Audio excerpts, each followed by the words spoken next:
Cognizant academy के YouTube मंच पर आप सबों का स्वागत है।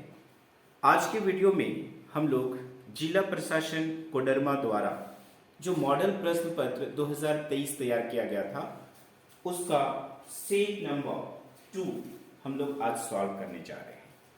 यहाँ पर देखो जो ऑब्जेक्टिव है, जो हमारा 35 ऑब्जेक्टिव क्वेश्चन जो है आपका पूछने का पैटर्न है, तो इसमें ये 35 क्वेश्चन को हम लोग सॉल्व करने जा रहे हैं। आप देखो पहला क्वेश्चन क्या है, when a soap bubble is charged. अगर हम लोग एक सोप बबल को चार्ज करते हैं तो वह सोप बबल जो है कॉन्ट्रैक्ट करेगा, एक्सपैंड करेगा, बर्स्ट कर जाएगा, at neither contract nor expand. ये हमारा सवाल है।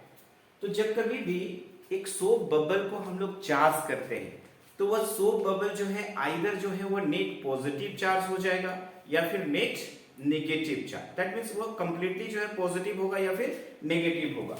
तो वहां पर लाइट चार्जेस होंगे। तो लाइट चार्जेस के बीच में हमेशा फोर्स ऑफ क्या होता है, रिपल्सन होता है। और फोर्स ऑफ रिपल्सन की वजह से जब कभी भी एक सोप बबल को हम लोग क्या करेंगे, चार्ज करेंगे, देन दैट टाइम ये क्या करेगा, एक्सपैंड करेगा। समटाइम्स यहाँ पर पूछता है कि अगर एक सोप बबल को चार्ज करेंगे तो उसका रेडियस जो है वो इंक्रीज करेगा या जो साइज है वो इंक्रीज करेगा, डिक्रीज करेगा, क्या करेगा। तो यहाँ पर इस क्वेश्चन में एक एक्सपैंड होगा। और अगर रेडियस के केस में पूछता है कि इसका रेडियस में किस तरह का चेंजेस आएगा, तो उसका रेडियस जो है वह क्या करता, इंक्रीज करता। तो पहला जो क्वेश्चन था हमारा उसमें सिंपल पूछा गया है, when a soap bubble is charged, contract करेगा या फिर एक्सपैंड करेगा या फिर बर्स्ट कर जाएगा या फिर at neither contracts nor expand. तो हमारा जवाब होगा, जो सही जवाब है वह क्या होगा, इट एक्सपेंड्स होगा।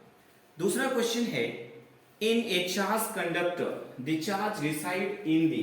तो हम लोग जानते हैं कि जो भी चार्जेस रिसाइड करते हैं they all are in the outer surface. Charge जो है वो कहां पे रिसाइड करता है, आउटर सरफेस पे रिसाइड करता है। तो in a charge conductor the charge resides in the outer surface. तो सेकंड वन का जो आंसर होगा वो हो जाएगा हमारा ऑप्शन नंबर सी। और जैसा कि आप देख पा रहे हो ऑप्शन नंबर सी में क्या है, आउटर सरफेस। तो क्वेश्चन नंबर 2 का सही answer option number C, that is outer surface होगा। नेक्स्ट आते हैं हम लोग क्वेश्चन नंबर 3 में। तो जैसा कि आप देख पा रहे हो क्वेश्चन नंबर 3 में एक न्यूमेरिकल प्रॉब्लम जो है ये पूछा गया है। यहाँ पर हम लोग देख रहे हैं क्वेश्चन नंबर 3 में क्या है, एक न्यूमेरिकल प्रॉब्लम जो है ये हमारा यहाँ पर पूछा गया है। तो देखिए न्यूमेरिकल जो है वह है क्या, इस क्वेश्चन को हम लोग पहले ध्यान से देखेंगे, ध्यान से पढ़िए। यहाँ पर क्या है, एक capacitor of 20 microfarad and charged to 500 volts is connected in parallel with another capacitor of 10 microfarad and charged to 200 volt। तो कॉमन पोटेंशियल जो है ये हम लोगों को यहाँ पर फाइंड आउट करना है। तो यहाँ पर देखो चूंकि हम लोग सिंपल लिख सकते हैं Q इज इक्वल टू हम लोगों का क्या होता है, CV होता है। तो V इज इक्वल टू हम लोग क्या लिख सकते हैं, Q बाय C। तो यहाँ पर अगर हम लोगों को कॉमन पोटेंशियल निकालना है, नेट पोटेंशियल निकालना है, तो यहाँ पर total charge divided by total capacitance करना पड़ेगा। तो यहाँ पर देखो एक कैपेसिटर जो है 20 माइक्रोफैराड, उसको चार्ज किया गया है 500 वोल्ट से। तो Q इज इक्वल टू क्या होता है, CV। तो यहाँ पर एक्चुअल में दो अलग अलग, यहाँ से निकलेगा Q1 और दूसरे वाले केस से जो है हमारा Q2 का वैल्यू निकलेगा। तो Q1 प्लस Q2 करेंगे डिवाइडेड बाय, चूंकि जो भी कैपेसिटर से उसको पैरेलल में जोड़ा गया है, तो पैरेलल में जोड़े जाने से यहाँ पर क्या होता है, कैपेसिटर्स के केस में हम लोगों का जो नेट कैपेसिटेंस होगा वो क्या हो जाएगा, तो C1 प्लस C2। अब यहाँ पे देखिए ये जो Q1 है इसको हम लोग लिखेंगे C1V1 प्लस क्या हो जाएगा, C2V2 divided by C1 plus C2। अब वैल्यू रखा जाए, यहाँ पे देखिए कैपेसिटर है, उसकी कैपेसिटेंस जैसा कि आप देख पा रहे हो 20 माइक्रोफैराड है। तो यहाँ पर C1 का value 20 micro that means 10 to the power -6। तो 20 into 10 to the power -6 लिखेंगे। V1 की वैल्यू जो है वो हम लोग देख रहे हैं कितना है 500 है प्लस C2 का वैल्यू जो है वो कितना है 10 माइक्रोफैराड। तो यहाँ पर हम लोग लिख सकते हैं 10 इंटू 10 टू द पावर -6। उसको चार्ज किया जा रहा है कितना वोल्ट से 200 वोल्ट से। तो इनटू हम लोग क्या करेंगे 200 डिवाइडेड बाय, आप देखो C1 और C2 का वैल्यू जो है वो कितना है तो 20 माइक्रोफैराड और 10 माइक्रोफैराड। तो यहाँ पर हम लोग लिखेंगे 20 into 10 to the power -6 plus 10 into 10 to the power -6। हम लोगों को कॉमन पोटेंशियल निकालना है। तो आप यहाँ पर देखो ये जो 10 टू द पावर -6 है वो हमारा ऊपर में क्या आ रहा है कॉमन। तो पहले 10 टू द पावर -6 को क्या ले लें कॉमन ले लें। यहाँ पर देखिए 20 इंटू 500 तो ये हो गया आपका 10 और 3 0 होंगे, ये हो गया प्लस यहाँ पर देखिए ये हो जाएगा हमारा 2000। 10 टू द पावर -6 कॉमन निकालने के बाद नीचे देखिए 20 into 10 to the power -6 plus 10 into 10 to the power -6 है, यहाँ से भी 10 टू द पावर -6 को हम लोग कॉमन ले लेंगे, बच जाएगा हमारा 20 प्लस 10। अब यहाँ पे देखिए ये 10 टू द पावर -6 जो है कैंसल आउट हो गया। यहाँ पर आपका 10,000 और 2000 ऐड करेंगे 12,000 हो जाएगा, डिवाइडेड बाय 20 प्लस 10 ये हमारा हो जाएगा 30। 1 0 कैंसल आउट हो गया, यहाँ पर हमारा हो जा रहा है 400 वोल्ट। तो अगर आप देखो ऑप्शन में है ना the common potential is 500 volt, 200 volt, 400 volt और 300 वोल्ट है। तो हम लोगों का जो करेक्ट आंसर होगा वह कितना होगा तो 400 वोल्ट, यानी कि ऑप्शन नंबर सी जो है हम लोगों का करेक्ट होगा। क्लियर है। अब नेक्स्ट आते हैं, नेक्स्ट क्वेश्चन जो है ये हम लोगों को देखना है।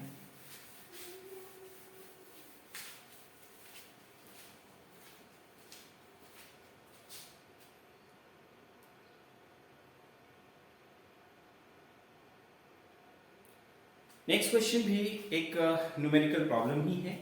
A capacitor of capacitance 1 microfarad is filled with to dielectric constants 4 and 6। The new capacitance is, तो न्यू कैपेसिटेंस जो है उसकी वैल्यू क्या होगी ये हम लोगों को निकालना है।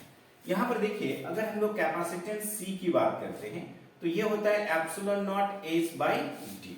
अगर उसमें किसी भी तरह का कोई भी डाइलेक्ट्रिक मीडियम या डाइलेक्ट्रिक कांस्टेंट जो है उसकी बात अगर हम लोग नहीं कर रहे, तो एक कैपेसिटर ऑफ कैपेसिटेंस कितनी है 1 माइक्रोफैराड, यानी कि ये जो आप देख रहे हो एप्सिलॉन नॉट H बटा D जो है इसकी वैल्यू दी गई है कि वह कितना है 1 माइक्रोफैराड है।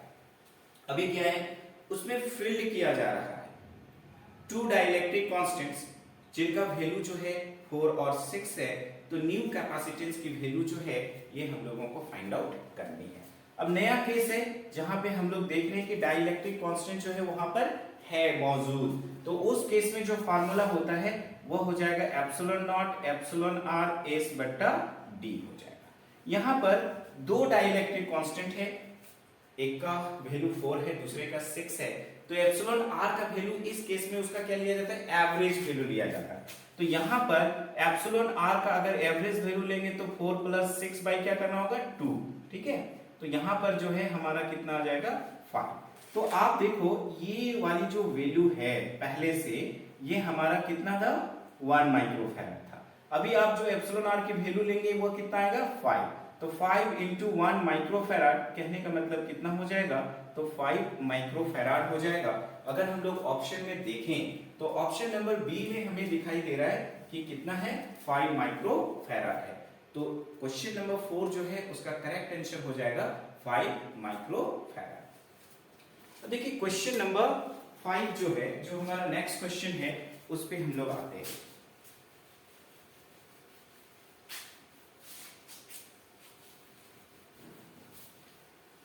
क्वेश्चन नंबर 5 क्या कह रहा है, how many electrons constitute A current of 1 ampere. How many electrons यानी कि यहां पर हम लोगों को नंबर ऑफ इलेक्ट्रॉन्स की वैल्यू जो है ये हम लोगों को फाइंड आउट करनी है।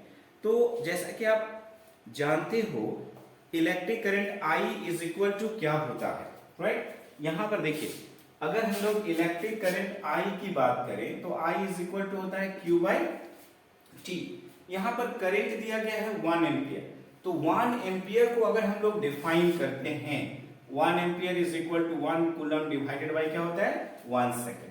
तो 1 एम्पियर कब होगा, तो if 1 coulomb charge flows in time 1 second, अगर 1 कूलम का चार्ज फ्लो कर रहा है 1 सेकेंड में, देन दैट टाइम जो भी इलेक्ट्रिक करंट होगा उसको हम लोग 1 एम्पियर कहते हैं। तो जब कभी भी करंट का वैल्यू 1 एम्पियर दिया हुआ रहे तो टाइम को आप क्या रख सकते हो 1 सेकेंड रख सकते हो। अब यहाँ पर निकालना क्या है, तो how many electrons constitute A current of 1 ampere, मतलब आई का वैल्यू मालूम है 1 एम्पियर और अंडरस्टूड है कि टाइम का वैल्यू कितना होगा 1 सेकेंड। तो इस परिस्थिति में हम लोगों को नंबर ऑफ इलेक्ट्रॉन्स जो है इसकी वैल्यू फाइंड आउट करनी है। तो आप simple I is equal to Q by T है, तो I का वैल्यू तो 1 एम्पियर है ही, Q का वैल्यू जो है क्वांटाइजेशन ऑफ चार्ज से N लिख सकते हैं, T का वैल्यू 1 हो गया। तो अब यहाँ पर देखो हम लोग क्या कर सकते हैं, N is equal to 1 by E हो जाएगा, यानी कि 1 बाई स्मॉल e का जो वैल्यू है ये हो जाएगा हम लोगों का 1.6 into 10 to the power minus 19। इसको आप लिख सकते हो 10 by 16 into 10 to the power, ये माइनस 19 ऊपर जाएगा तो क्या हो जाएगा प्लस 19। यहाँ से 10 जो है हम लोग ले लेते हैं, 100 divide by 16 into 10 to the power हमारा क्या बच जाएगा 18, 4 से जा रहा है,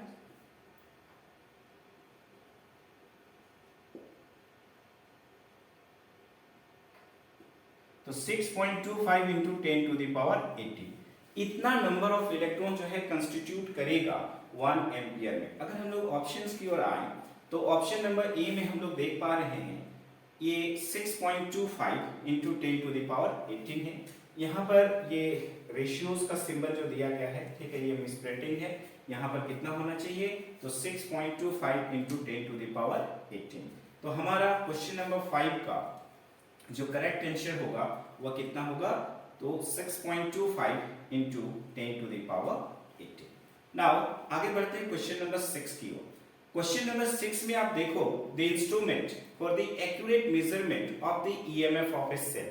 तो अगर हम लोगों को एक्यूरेट मेजरमेंट करना है ईएमएफ ऑफ ए सेल के लिए, तो कौन सा इंस्ट्रूमेंट जो है वो इस्तेमाल किया जाएगा, तो यहाँ पर देखिए जो इंस्ट्रूमेंट होगा ईएमएफ को मेजर करने के लिए वो होगा हम लोगों का इसमें ऑप्शन नंबर सी, और ऑप्शन नंबर सी क्या है, तो दैट इज पोटेंशियोमीटर, राइट। तो potentiometer is the right answer for question number 6, जहां पे पूछा गया था कि कौन सा इंस्ट्रूमेंट जो है एक्यूरेट मेजरमेंट ईएमएफ का करेगा, तो वो क्या होगा, पोटेंशियोमीटर।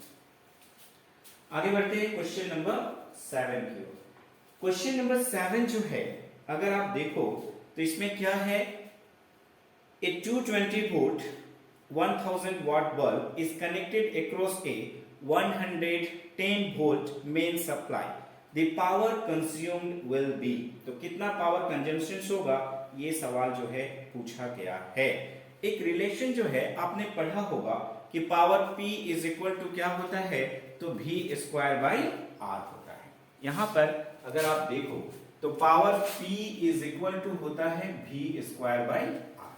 यहाँ पर देखिए क्वेश्चन में क्या है, 220 वोल्ट एंड 1000 वाट। तो ये जो 1000 वाट है वो पावर है, 220 वोल्ट जो है V का वैल्यू दिया गया है। तो फर्स्ट ऑफ ऑल जो है इस फार्मूला से हम लोग R का वैल्यू यानी कि रेजिस्टेंस का वैल्यू जो है ये फाइंड आउट करेंगे। तो यहाँ पर देखो पावर जो है वो हमारे कितना है 1000 है, तो यहाँ पर हम लोग रखेंगे 1000, V की वैल्यू कितनी है 220 वोल्ट है, तो यहाँ पर हम लोग लिखेंगे 220 इंटू 220 डिवाइडेड बाई हमारा क्या है R। यहाँ से देखिए 2 जीरो को जो है हम लोग सिंपल कैंसिल आउट करेंगे।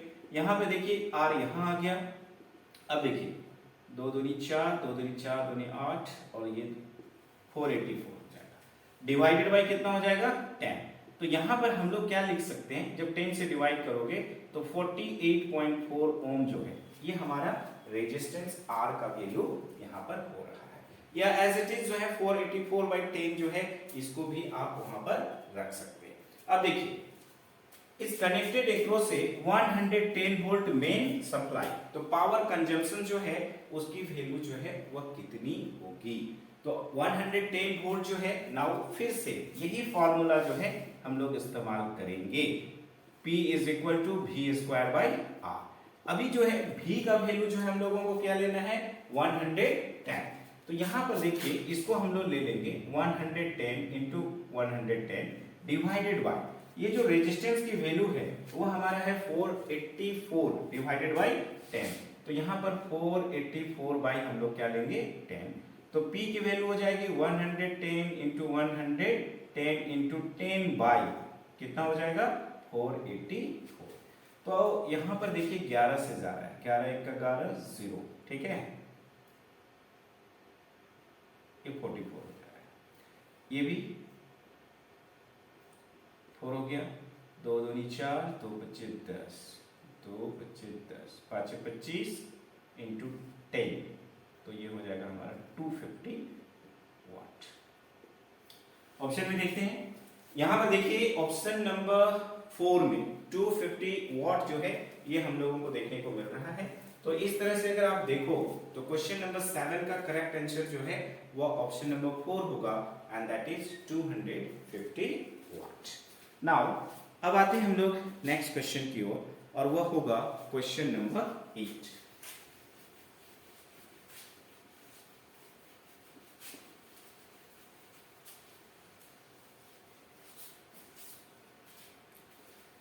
क्वेश्चन नंबर 8 में क्या पूछा गया है इसे देखा जाए।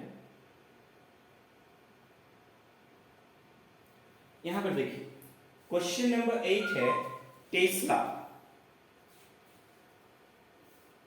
Is the unit of.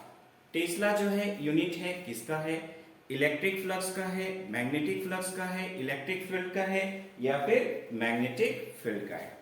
तो यहाँ पर देखिए यूनिट में जो है कुछ भी पूछा जा सकता है, तो यहाँ पर सबका यूनिट जो है वो हम लोग यहाँ पर देखेंगे। यहाँ पर देखिए अगर इलेक्ट्रिक फ्लक्स का यूनिट की अगर हम लोग बात करेंगे, अगर आपको सपोज करो उसका यूनिट जो है याद नहीं है तो सीधा सीधी जो है आप फॉर्मूला पे जाएंगे, electric flux phi E is equal to क्या हो जाएगा, तो ई डॉट डी एस। आप देखो ये जो इलेक्ट्रिक फील्ड है इसका हो जाएगा न्यूटन पर कूलम, सरफेस एरिया है ये मीटर स्क्वायर हो जाएगा, तो ये हो जाएगा हमारा न्यूटन मीटर स्क्वायर पर कूलम की ऐसा यूनिट होता इलेक्ट्रिक फ्लक्स का। या फिर अगर हम लोग इलेक्ट्रिक फील्ड के लिए देखें तो ये वाला वोल्ट पर मीटर भी हो सकता है इंटू मीटर स्क्वायर, तो यहाँ पर हम लोग वोल्ट मीटर भी लिख सकते हैं इस परिस्थिति में। तो यहाँ पर इलेक्ट्रिक फ्लक्स जो है अगर इसकी एसआई यूनिट की बात करें तो ये होता है न्यूटन मीटर स्क्वायर पर कूलम या फिर हम लोग लिखते हैं वोल्ट मीटर, दोनों में से एक, आइदर ये और ये। अब दूसरा है मैग्नेटिक फ्लक्स। मैग्नेटिक फ्लक्स का जो एसआई यूनिट है ये होता है हम लोगों का वेबर। इलेक्ट्रिक फील्ड के लिए यहाँ पर भी हम लोग देखें आइदर जो है हम लोग न्यूटन पर कूलम लिखते हैं या फिर क्या होता है वोल्ट पर मीटर। और ये जो मैग्नेटिक फील्ड है इसका एसआई यूनिट जो है वो होता है क्या, टेस्ला। तो यहाँ पर देखिए क्वेश्चन में पूछा गया है Tesla is the unit of, तो टेस्ला जो है यूनिट किसका है, मैग्नेटिक फील्ड का है। तो यहाँ पर ऑप्शन नंबर डी जो है हम लोगों का करेक्ट आंसर होगा। नेक्स्ट क्वेश्चन जो है उसकी ओर हम लोग आते हैं।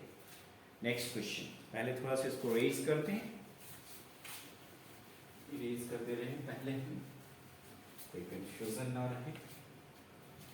अब देखिए क्वेश्चन नंबर 9 जो है ये कहता है the resistance of an ideal volt meter is. याद रखेंगे जो रेजिस्टेंस है आइडियल वोल्ट मीटर का वह कितना होता है, zero, very low, very large नहीं, ये कितना होगा, इनफाइनाइट होगा। तो the resistance of an ideal volt meter is, सही आंसर होगा इसका infinite.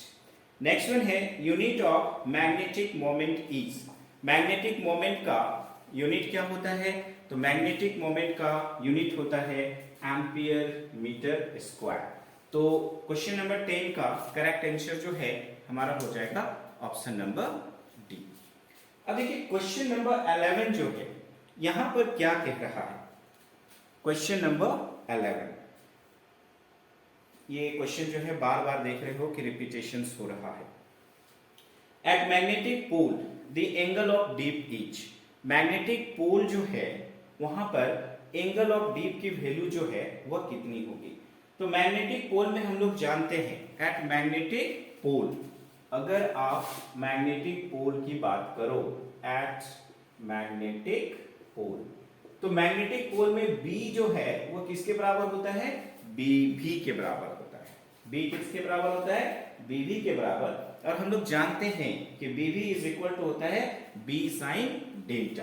BV is equal to क्या होता है? तो B साइन डेल्टा। अब यहाँ पर पोल पर हम लोग देखते हैं कि जो मैग्नेटिक फील्ड इंडक्शन की जो वैल्यू है वो BV के बराबर होगी और BV जो है वो B साइन डेल्टा के बराबर होता है। तो यहाँ पर BV के जगह में अगर हम लोग B रख दें तो B is equal to B sine delta हो जाएगा, ये कैंसल आउट हो गया। तो sine delta is equal to हो गया 1 हो गया।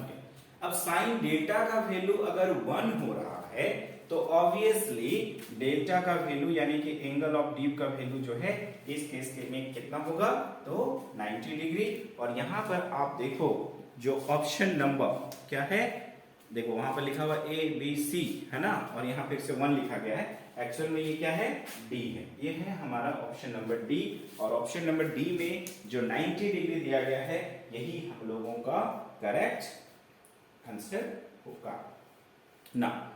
आते हैं क्वेश्चन नंबर 12 के। क्वेश्चन नंबर 12 ये क्या कहता है? इससे पहले थोड़ा इरेज किया जाए।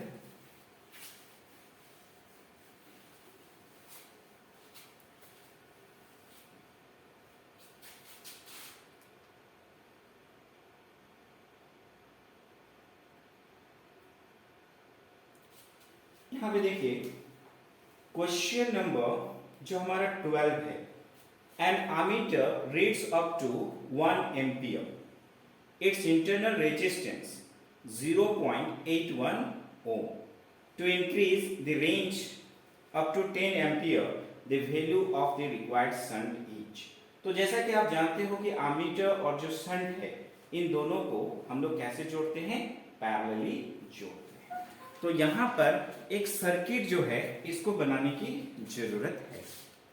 यहाँ पर देखिए, अगर मान लिया जाए इस तरह से 10 एम्पियर का करंट जो है वो आ रहा है, दो पार्ट में बट रहा है। इधर पे हमारा आमीटर जोड़ा गया है, यहाँ पे जो है हम लोग किसको जोड़ रहे हैं? शंट को जोड़ रहे हैं। यहाँ पर जो है ठीक है हमारा इंटरनल रेजिस्टेंस की जो है यहाँ पर हमारा बात हो रहा है।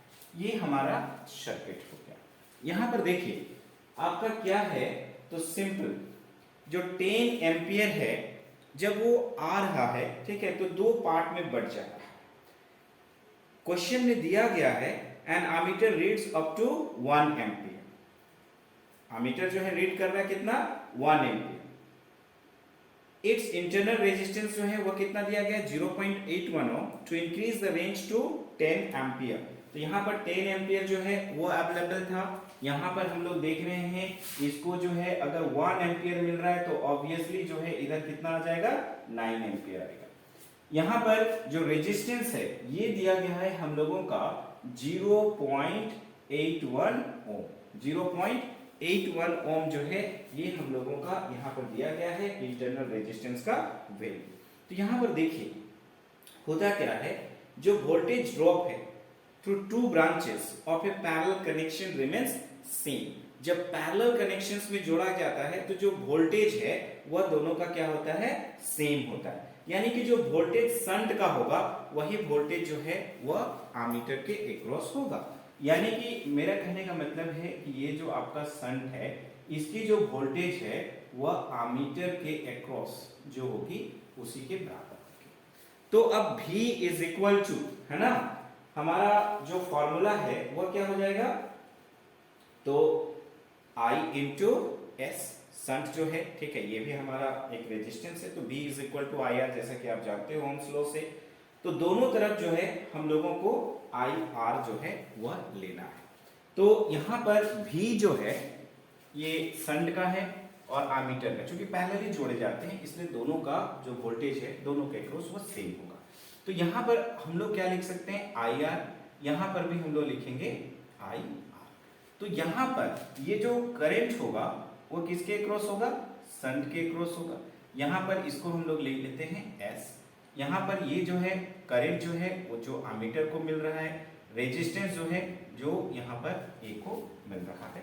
यानी कि जो सिंपल अगर हम लोग देखें जो रेजिस्टेंस एमीटर के क्रॉस होगा ये हमारा दिया हुआ है 0.81,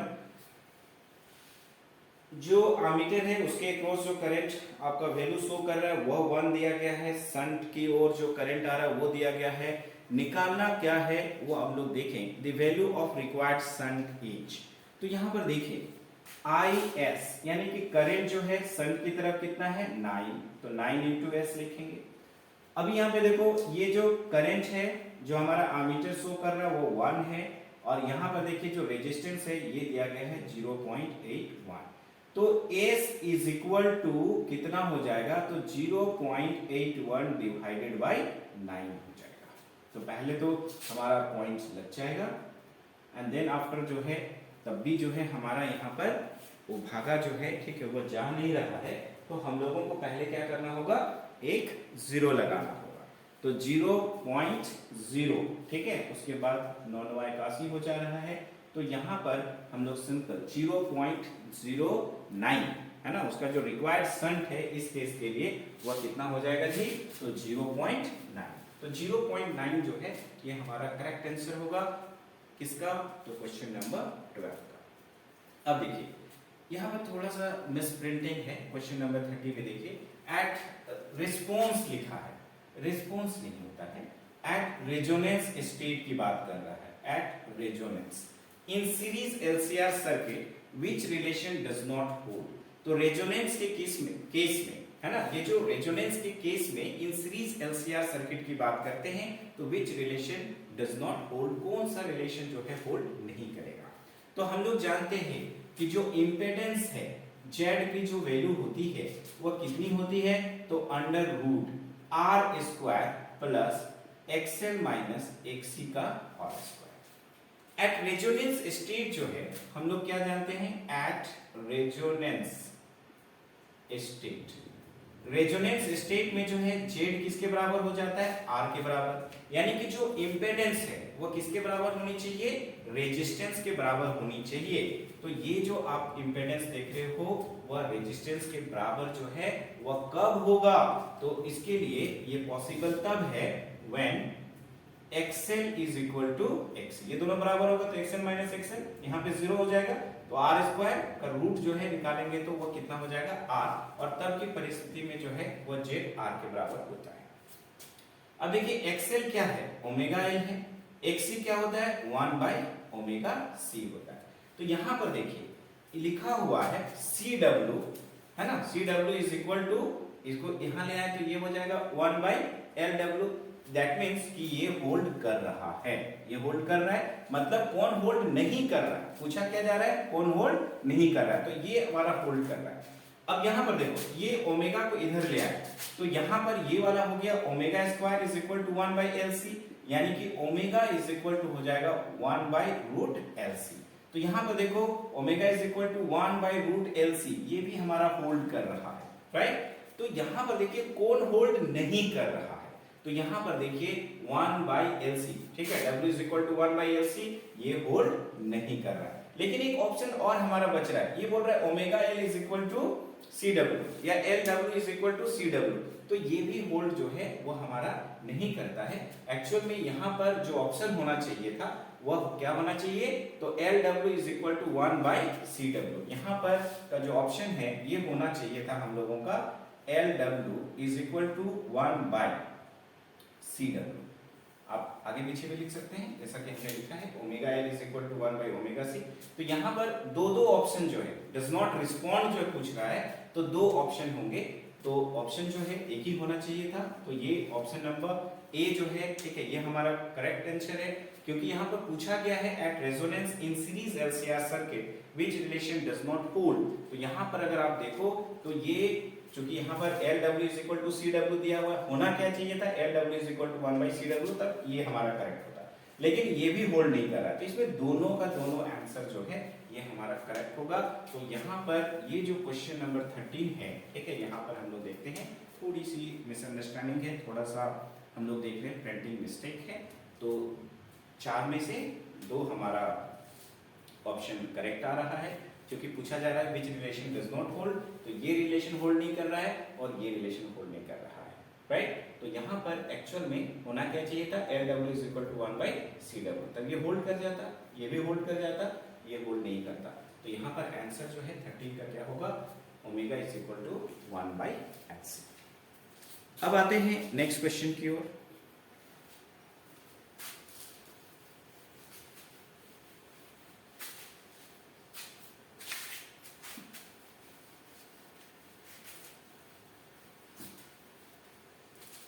अभी देखो, ये जो हमारा क्वेश्चन नंबर 14 है, क्वेश्चन नंबर 14, क्वेश्चन नंबर 14 में क्या बोला जा रहा है, 100, एक्चुअल में यहां पर मेगा दिया हुआ है कैपिटल एम, लेकिन होना क्या चाहिए था, मिली हेनरी, राइट, यानी कि स्मॉल एम होना चाहिए। Coil carries a current of 1 ampere, energy stored in its magnetic field is, तो यहां पर देखो एनर्जी स्टोर्ड जो है U is equal to half LI square होता है, जो एनर्जी स्टोर्ड है U इज इक्वल टू होता है हाफ LI स्क्वायर। यहां पर क्वेश्चन में तो दिया हुआ है मेगा हेनरी, होना क्या चाहिए 100 मिली हेनरी, यानी कि इसका वैल्यू जो है 100 इंटू 10 टू द पावर -3 लेंगे। अगर मेगा लोगे 10 टू द पावर 6 लोगे तो यहाँ पर चारों का चारों ऑप्शन में कोई सा भी ऑप्शन जो है वो आपका फिट नहीं बैठता है। यहाँ पे देखिए U is equal to 1/2 into L का वैल्यू कितना है 100 मिली हेनरी, यानी कि 100 into 10 to the power -3 into I का वैल्यू जो है आप देख रहे हो कितना करंट कैरीज कर रहा है 1 एम्पियर, तो 1 स्क्वायर यानी कि 1 ही हो गया। अब यहाँ पे देखो ये 2 5 10 0, 50 इंटू 10 टू द पावर -3 हो गया। अभी आप देखो ये 50 है, 10 टू द पावर -3 यानी कि 50 डिवाइडेड बाय 1000 करना है, तो यहाँ पर 0.05 जूल जो है ये हमारा करेक्ट आंसर है। आपको यहाँ पर देखने को मिल रहा है ऑप्शन नंबर सी में 0.05 जूल। तो क्वेश्चन नंबर 14 का जो हम लोगों का करेक्ट आंसर होगा वह क्या होगा, तो 0.05 जूल, राइट। तो यहाँ पर एक करेक्शन क्या है कि मेगा हेनरी जो लिया हुआ है, कैपिटल एम लिया हुआ है, वहां पर क्या हो जाएगा मिली हेनरी, वहां पर आपको स्मॉल एम लेंगे तभी जाके इसका करेक्ट आंसर हम लोगों को मिल पाएगा। Printing once again. अब आइए नेक्स्ट क्वेश्चन, क्वेश्चन नंबर 15।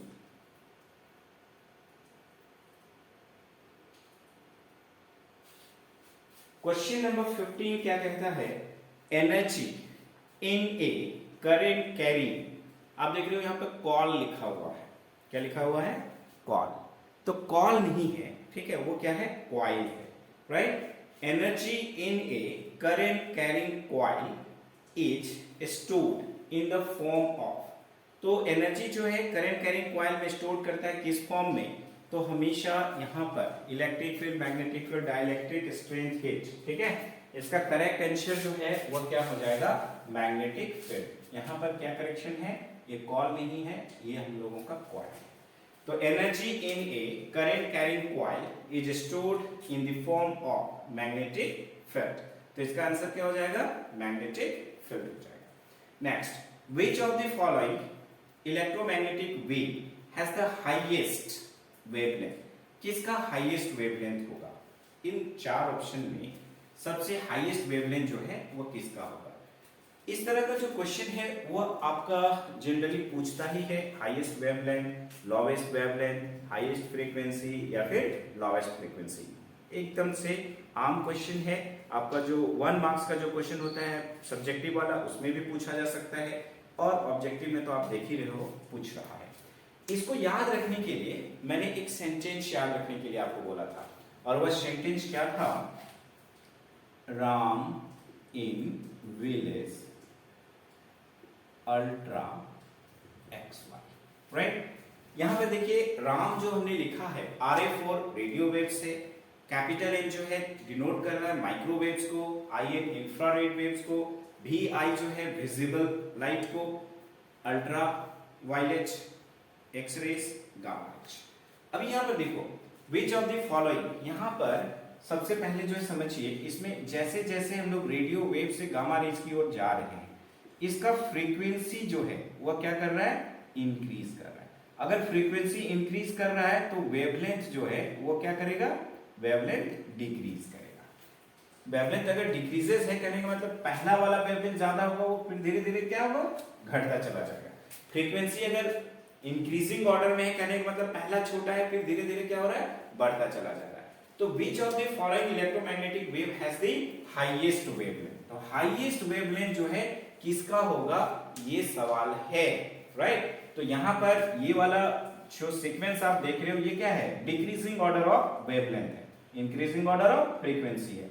तो अगर पूछा जाता हाईएस्ट फ्रीक्वेंसी किसका, ठीक है, तो गामा रेंज का होता। लोवेस्ट फ्रीक्वेंसी किसका, रेडियो वेव्स का होता। पूछा क्या गया है, हाईएस्ट वेवलेंथ, तो वेवलेंथ सबसे ज्यादा किसका, रेडियो वेव्स का, सबसे कम किसका, गामा रेंज का। लेकिन ऑप्शन में अगर आप देखो तो रेडियो वेव्स नहीं है, तो रेडियो वेव्स अगर नहीं है तो उसके बाद वाला को हम लोग लेंगे, दैट इज माइक्रोवेव्स। तो यहां पर अगर आप देखोगे तो हाईएस्ट वेवलेंथ जो है इन चारों में से अगर आप देखो तो ये क्या होगा, माइक्रोवेव्स होगा। आप यहां पे देखो ऑप्शन में A B C O L लिखा हुआ है, ये इनफैक्ट क्या है, डी है। इंफ्रारेड लिखा हुआ है, ठीक है, ये हम लोगों का इंफ्रारेड है, तो ये अंडरस्टूड है, ठीक है, आप सब जानते हो, आप पढ़ चुके हो। तो इस तरह में का जो छोटा मोटा जो है मिस्टेक है, स्पेलिंग मिस्टेक है, तो उस पर आपको घबराने की बात नहीं है, आपको घबराना नहीं। तो हाईएस्ट वेवलेंथ किसका होगा यहाँ पर, माइक्रोवेव्स का, राइट। अब आते हैं नेक्स्ट क्वेश्चन की ओर। नेक्स्ट क्वेश्चन है क्वेश्चन नंबर 16 हो गया, क्वेश्चन नंबर 17 हम लोग देखते हैं। Frequency at a wave is 6 into 10 to the power 15 hertz, the wave is, अगर फ्रीक्वेंसी जो है 6 into 10 to the power 15 है तो ये कौन सा है। तो यहां पर देखिए अगर हम लोग अल्ट्रा वायलेट रेज की बात करते हैं तो उसका रेंज होता है अल्ट्रा वायलेट का, यूवी रेज का, है ना, यूवी रेज का होता है 8 into 10 to the power 14 hertz से लेकर 8 into 10 to the power 16 hertz. Ultra violet rays जो है इसकी फ्रीक्वेंसी होती है 8 into 10 to the power 14 hertz से लेकर 8 into 10 to the power 16 hertz के बीच। अब यहां पर देखो frequency at a wave is, frequency जो है दिया गया है कितना, 6 into 10 to the power 15 hertz. यहां पर हमारा 6 into 10 to the power 15 hertz आ रहा है। तो जो पावर आप देख रहे हो 10 to the power 14 हर्ट्ज और 10 to the power 16 हर्ट्ज, उसी के बीच में आ रहा है 10 to the power 15 हर्ट्ज, यानी कि जो आंसर होना चाहिए वो अल्ट्रावायलेट रेज होगा। तो यहाँ पर देखिए radio waves, microwaves, X rays, none of these. तो यहाँ पर हमारा क्या हो जाएगा, नन ऑफ दीज जो है ये हम लोगों का करेक्ट आंसर होगा। अगर यहाँ पर अल्ट्रावायलेट रेज रहता तो अल्ट्रावायलेट रेज जो है वो हमारा करेक्ट आंसर। नेक्स्ट क्वेश्चन आते हैं क्वेश्चन नंबर 18 में, if the critical angle for total internal reflection from a medium to vacuum is 30 degree, the velocity of light in the medium is, जो velocity of light है ये medium में कितना होगा, ये सवाल है। तो आप यहाँ पर देखो critical angle for total internal reflection for a medium to vacuum जो है ये दिया गया है। क्रिटिकल एंगल C का वैल्यू जो है हमारा दिया गया है कितना, 30 डिग्री। हम लोग क्या जानते हैं कि म्यू इज इक्वल टू होता है 1 बाय साइन C, तो 1 बाय साइन क्या हो जाएगा 30 डिग्री, 1 बाय साइन 30 डिग्री का वैल्यू कितना 1 बाय 2 या 0.5, तो ये हो जाएगा 10 बाय 5 यानी कि हो गया हमारा 2। तो ये जो म्यू की जो वैल्यू है वह हमारा कितना आ गया 2 आ गया। जो रिफ्रैक्टिव इंडेक्स की जो वैल्यू है वह कितनी आ गई 2। तो पूछा है velocity of light in the medium जो है वो क्या होगा। आल्सो हम लोग एक फॉर्मूला पढ़े हैं कि रिफ्रैक्टिव जो इंडेक्स है, refractive index mu is equal to क्या होता है C0 बाय Cm। C0 क्या है, velocity of light in vacuum, ये वैल्यू होता है 3 into 10 to the power 8 metre per second. ये मीडियम का तो हमारा निकालना ही है। म्यू का वैल्यू जो है दिया गया है 2, तो 2 is equal to 3 into 10 to the power 8 divided by velocity of light in medium. तो इस तरह से velocity of light in medium की बात करेंगे, ये यहाँ आ जाएगा, तो हमारा हो जाएगा 3/2 into 10 to the power 8 तो यहाँ पर देखिए 2 × 2 3 2 × 10 तो 1.5 × 10⁸ मीटर पर सेकेंड। तो यहाँ पर देखो velocity of light in the medium जो है अगर हम लोग ऑप्शन में ढूंढें तो ऑप्शन नंबर बी में हमको दिखाई दे रहा है 1.5 × 10⁸ metre per second. That means यहाँ पर क्वेश्चन नंबर 18 का करेक्ट आंसर जो है ऑप्शन नंबर बी होगा, that is 1.5 × 10⁸ metre per second. चलते हैं नेक्स्ट क्वेश्चन की ओर, थोड़ा इरेज कर लें।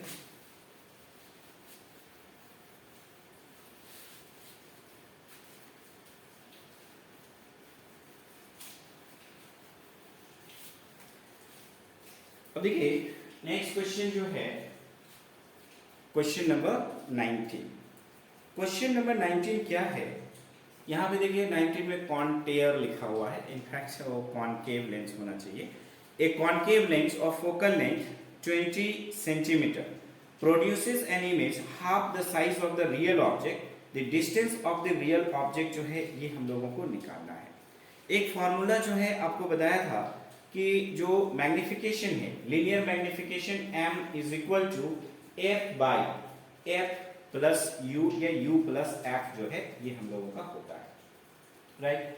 तो यहां पर देखिए क्या है, m इज इक्वल टू एक रिलेशन जो है मैंने बताया था m is equal to f/u plus f, right. यहां पर ये कॉन्केव नहीं है, ठीक है, ये हमारा क्या है कॉन्केव है ना।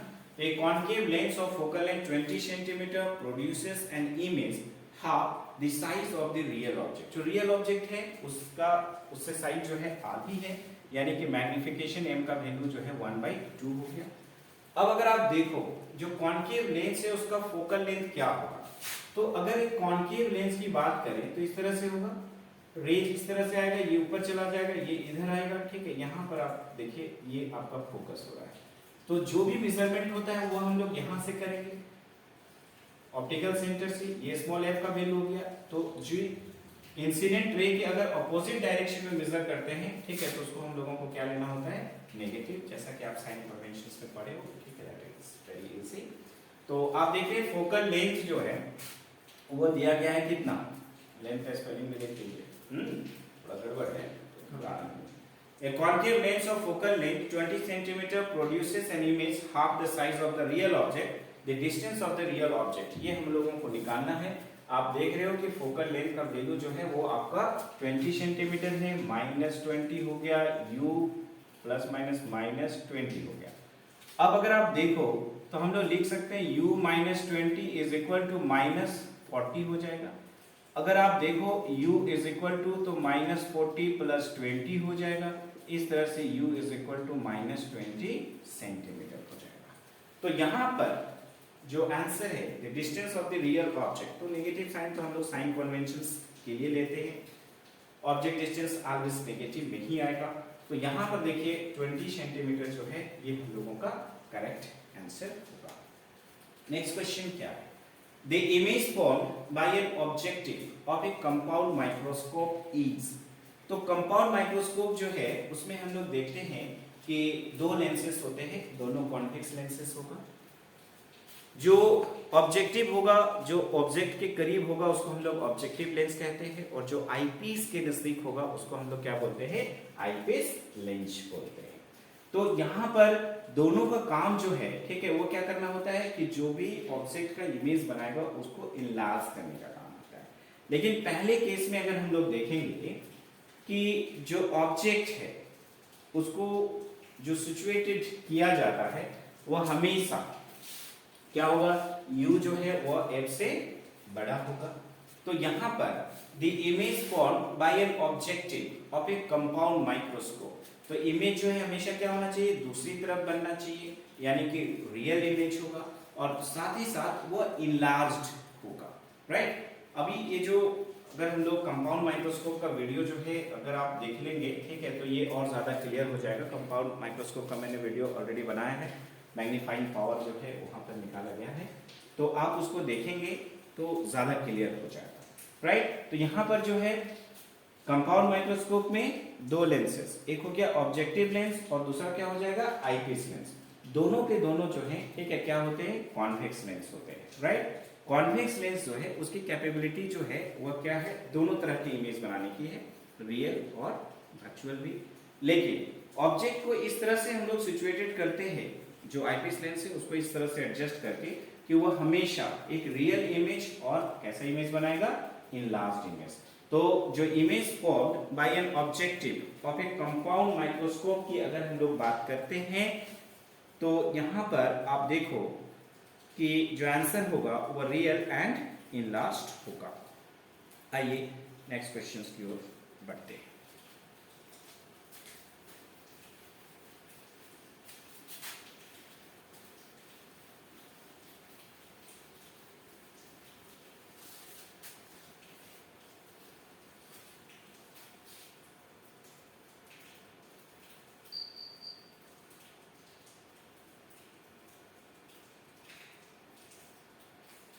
क्वेश्चन नंबर 21 क्या है, which of the following will form A virtual and erect image for all positions of the object. तो यहां पर देखिए क्वेश्चन है कि which of the following will form A virtual and erect image. तो जो वर्चुअल इमेजेस होते हैं वह इरेक्ट होते हैं, जो रियल इमेजेस होते हैं वो इन्वर्टेड होते हैं, ये आप जानते हो। पूछा गया है कि सारे पोजीशन ऑफ द ऑब्जेक्ट, यानी कि ऑब्जेक्ट को कहीं पर भी अगर आप रखेंगे तो वह हमेशा वर्चुअल और इरेक्ट इमेज ही बनाएगा। तो यहां पर देखिए अगर ऑप्शंस में ठीक है थोड़ा सा ये कॉन्वेक्स लेंस लिखा हुआ है, इसको आप लेंस पढ़िए। कॉनकेव मिरर लिखा हुआ है ना, मिरर का स्पेलिंग भी जो है थोड़ा देख लेंगे। कॉनकेव लेंस है एंड नन। तो यहां पर देखिए ये जो ऑप्शन नंबर सी है ना, कॉन्वेक्स लेंस की कैपेबिलिटी होती है कि वो रियल इमेज और वर्चुअल इमेज दोनों बनाता है। लेकिन कॉनकेव लेंस जो है वो क्या करता है कि ऑब्जेक्ट को किसी भी पोजीशंस पे रखेंगे वो हमेशा वर्चुअल और इरेक्ट इमेज ही बनेगा।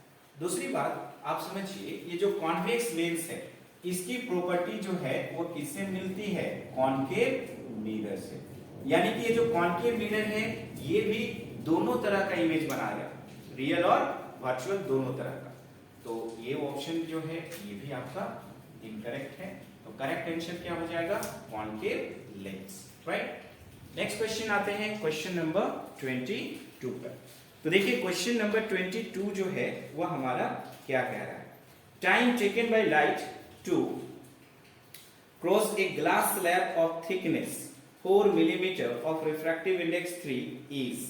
यहां पर देखो है ना कि हम लोगों को टाइम का वैल्यू जो है वह निकालने के लिए बोला जा रहा है। तो सबसे पहले जो है हम लोग क्या करेंगे, यहां पर थोड़ा स्पेलिंग मिस्टेक जो है 1 सेकेंड यहां पर है, क्वेश्चन पढ़ने में आपको थोड़ा सा अनइजी फील होगा। टाइम टेकन बाय लाइट है ना, across a glass slab of thickness 4 millimetre. तो ग्लास का थिकनेस जो है ये दिया गया है 4 मिलीमीटर, रिफ्रैक्टिव इंडेक्स म्यू का वैल्यू जो है ये हमारा दिया गया है 3, राइट। तो हम लोगों को कितना टाइम जो है लगेगा लाइट को स्लैब को क्रॉस करने में ये पूछा गया है। तो अगर हम लोग सबसे पहले वेलोसिटी जो है मीडियम में, यानी कि ये जो ग्लास स्लैब में लाइट की क्या वेलोसिटी होगी ये निकाल ली जाए। तो हम लोग जानते हैं कि mu is equal to c nought by c m होता है। ये हो गया velocity of light in vacuum और सी एम क्या है, velocity of light in medium. तो म्यू का वैल्यू 3 हो गया, ये 3 इंटू 10 टू द पावर 8 हो गया और ये हमारा हो गया सी एम, ये कैंसिल आउट हो गया। तो velocity of light in the medium जो है ये हमारा आ रहा है 10 to the power 8 metre per second. ये velocity of light in the medium है, यानी कि ग्लास स्लैब में अगर लाइट जो है क्रॉस करेगा तो कितनी वेलोसिटी से, तो 10 की पावर 8 मीटर पर सेकेंड से, 10 to the power 8 metre per second से जो है ये क्रॉस करेगा। अब यहाँ पर देखो एक फॉर्मूला हम लोग जानते हैं simple, S is equal to VT। तो टोटल डिस्टेंस जो है उसको उतना ही कवर करना है जितना उसका थिकनेस है। तो 4 मिलीमीटर है तो 4 इंटू 10 टू द पावर -3 हो जाएगा। V का वैल्यू जो है ये हमारा 10 टू द पावर 8 है इंटू T।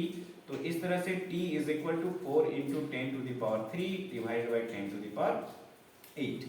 तो T इज इक्वल टू हो गया 4 इंटू 10 टू द पावर -3 -8। तो t is equal to 4 into 10 to the power -11 second. Option में देखा जाए तो ऑप्शन में अगर हम लोग देखें तो 4 into 10 to the power -11 second जो है ये हम लोगों को पहले ही ऑप्शन में मिल रहा है।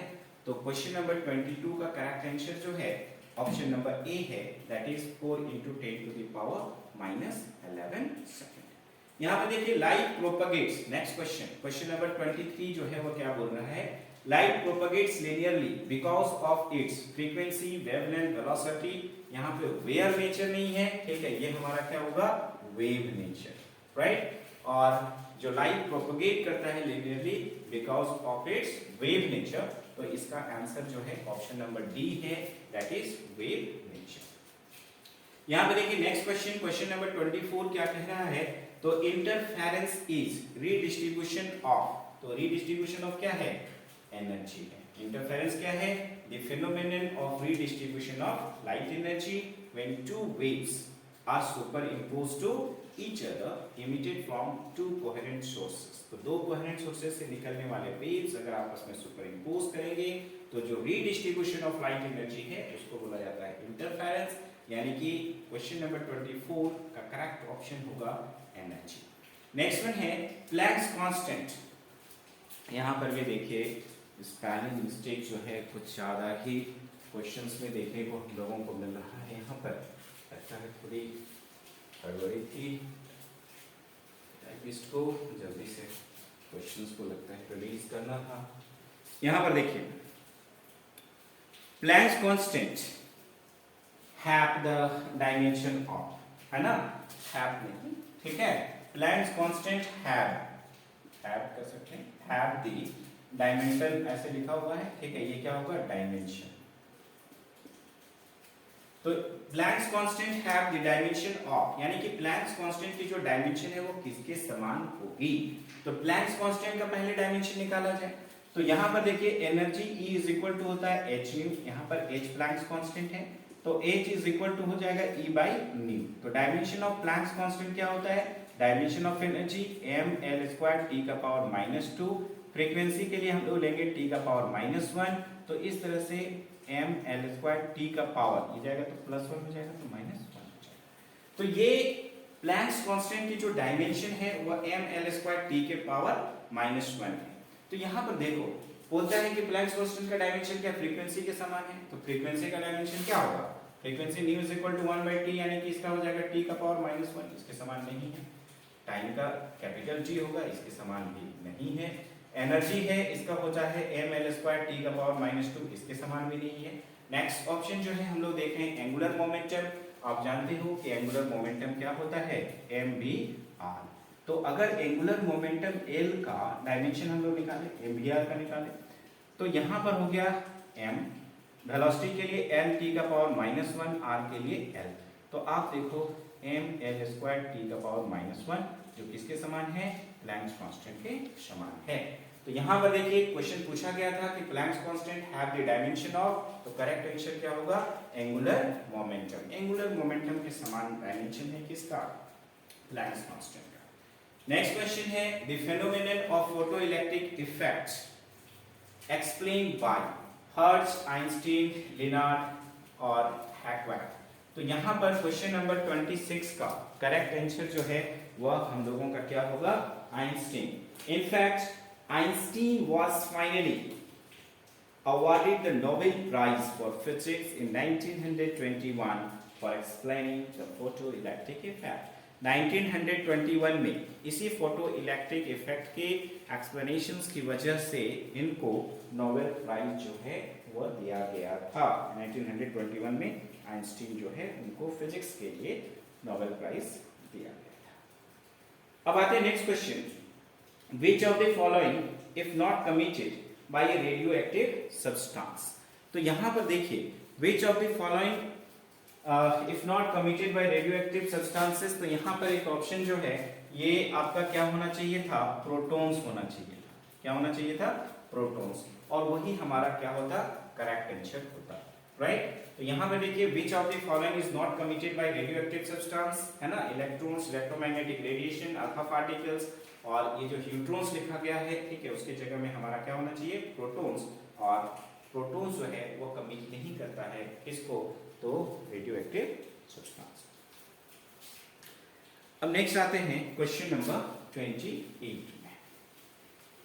तो आप देख रहे हैं मिसप्रिंटिंग जो है वो काफी ज्यादा है, घबराना नहीं है, ये सिर्फ सैंपल है। आपका जो फाइनल क्वेश्चन आने वाला है उसमें किसी भी तरह का प्रिंटिंग जो है मिस्टेक नहीं होगा। अब देखिए,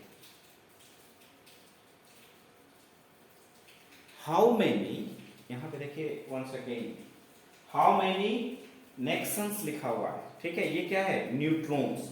how many neutrons on an average are developed, how many neutrons होगा यहाँ पर।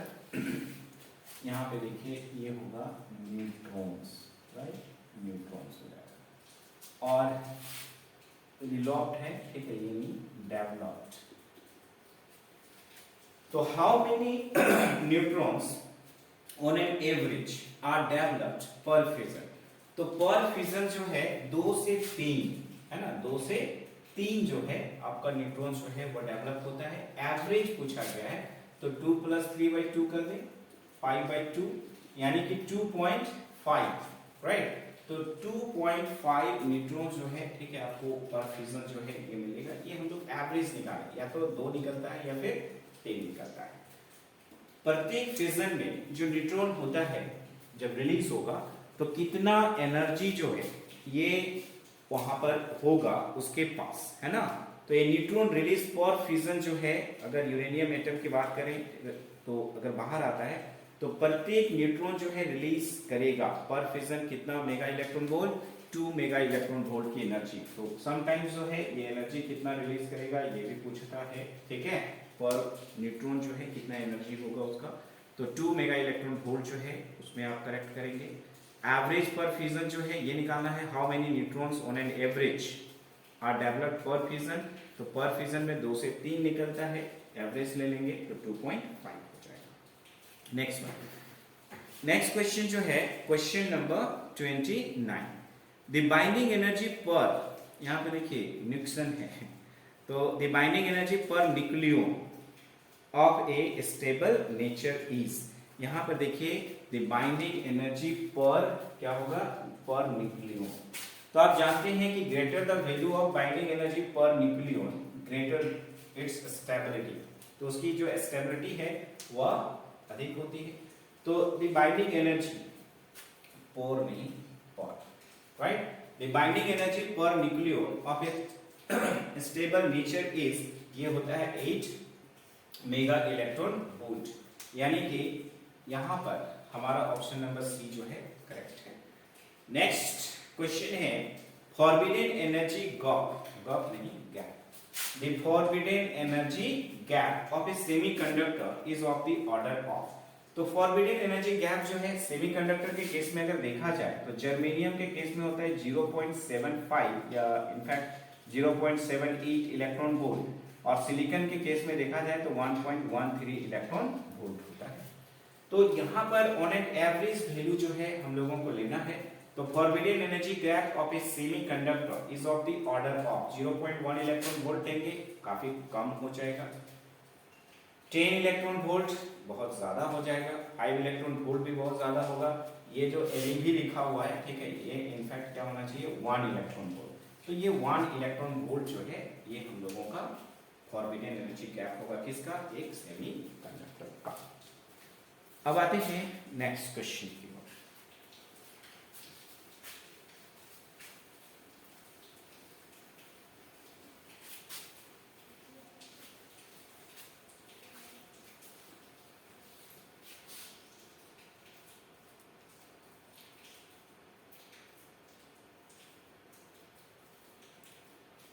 देखिए क्वेश्चन नंबर 31, ये यहां तक हम लोग पहुंच चुके हैं। क्वेश्चन नंबर 31 क्या है, what are majority charge carriers in n type semiconductor. तो एन टाइप सेमीकंडक्टर में मेजॉरिटी चार्ज कैरियर क्या होगा। आप जानते हो कि सेमीकंडक्टर में 2 तरह के चार्ज कैरियर्स होते हैं, इलेक्ट्रॉन्स और होल्स। अगर एन टाइप है तो उसमें एक्सेस ऑफ इलेक्ट्रॉन्स होता है, दैट्स व्हाई वहां पर इलेक्ट्रॉन्स नेगेटिवली चार्ज होता है, इसलिए एन टाइप उसका नाम पड़ा है। तो यहाँ पर जो मेजॉरिटी चार्ज कैरियर होगा एन टाइप में क्या होगा, इलेक्ट्रॉन होगा। और इसी के जगह में अगर पी टाइप सेमीकंडक्टर पूछेगा तो उस परिस्थिति में आपका जो आंसर होना चाहिए वो होल होना चाहिए। यहाँ पे देखिए होल होना चाहिए, ये हालेट लिख दिया है, ठीक है, ये क्या होना चाहिए, होल्स होना चाहिए, राइट। नेक्स्ट वन है a diode can be used as alarm, ऐसे लिखा हुआ है, ठीक है। तो यहाँ पर देखिए इस क्वेश्चन को, ठीक है, थोड़ा सा आपको सुधारना पड़ेगा। A diode can be used, है ना, a diode can be used as, है ना, a diode can be used, ये नहीं होगा, एज, यहां पर क्या होगा, इसको भी काटे दीजिए, ए और N, right. A diode can be used as a rectifier, अगर ए से शुरू होगा तो हम लोग an amplified, an oscillator, a filter, ऐसा पढ़ेंगे। तो a diode can be used as a rectifier, हम लोग इसका यूज जो है कहां पे करते हैं, रेक्टिफायर में करते हैं। हाफ वेव रेक्टिफायर जो है इसका भी वीडियो बना हुआ है, उसको आप देख सकते हैं, वो 3 मार्क्स और 5 मार्क्स के लिए जो है वो काफी इंपॉर्टेंट होता है। अब आते हैं यहाँ पर एक सवाल जो है अक्सर थोड़ा सा कुछ और सवाल पूछता है, उसको भी हम लोग देखते हैं। Zener diode is used for, एक सवाल पूछता है अक्सर कि जीनर डायोड जो है वो किस लिए इस्तेमाल किया जाता है। ऑप्शन में आपको मिलेगा एम्पलीफिकेशन, रेक्टिफिकेशन, स्टेबलाइजेशन और producing oscillation in an oscillator, right. तो वहां पर ध्यान रखेंगे Zener diode is used for stabilisation, है ना, इसका आंसर याद रखिएगा। Zener diode is used for stabilisation, stabilisation, है ना, स्टेबलाइजेशन में उसका इस्तेमाल होता है। नेक्स्ट क्वेश्चन है question number 33, how many NAND gates are required to get a OR gate. तो नैंड गेट जो है वो हम लोगों का यूनिवर्सल लॉजिक गेट है, नैंड गेट और नॉर गेट, जिससे हम लोग सारे के सारे जो बेसिक लॉजिक गेट्स है वो बना सकते हैं। सवाल में ये पूछा गया है कि how many NAND gate are required to get a OR gate, और गेट को अगर हम लोग बनाना चाहते हैं, पाना चाहते हैं, तो कितने नैंड गेट जो हम लोग इस्तेमाल करेंगे। तो और गेट को बनाने में हम लोग 3 नैंड गेट जो है उसका इस्तेमाल करते हैं। नेक्स्ट क्वेश्चन है what is the minimum number of diode rectification used in full wave rectification. जो फुल वेव जो रेक्टिफिकेशन, यहाँ पे देखिए थोड़ा सा फुल वेव होना चाहिए, है ना, ये आर नहीं होगा। What is the minimum number of diode rectification used in full wave rectification? तो full wave rectification में हम लोगों को 2 मिनिमम जो है, ठीक है, 2 डायोड का रिक्वायरमेंट होता है। लास्ट क्वेश्चन है the first atomic reactor was defined by, तो फर्स्ट जो एटॉमिक रिएक्टर है डिफाइंड बाय फर्मी। तो क्वेश्चन नंबर 35 जो है इसका करेक्ट आंसर जो है वो हम लोगों का क्या हो जाएगा, फर्मी। अब देखिए एग्जामिनेशन जो है ऑलरेडी आपके चल रहे हैं, है ना। आपको करना क्या है, आप हमारे YouTube चैनल में जाइए, जो प्लेलिस्ट है उसमें क्लास 12 लिखा हुआ है, उस क्लास 12 के सारे वीडियोस को आप देख लें। ऑलमोस्ट ऑब्जेक्टिव के बहुत सारे वीडियोस बने हुए हैं, 8-9 वीडियो बना हुआ है ऑलमोस्ट, मुझे एक्जैक्टली याद नहीं है। सारे ऑब्जेक्टिव के वीडियोस जरूर देखें, 5 मार्क्स के बने हुए हैं, 3 मार्क्स के लिए बने हुए हैं, उनको देख के जाइए, आपका कंफर्म है एक अच्छा स्कोर आप करने जा रहे हैं।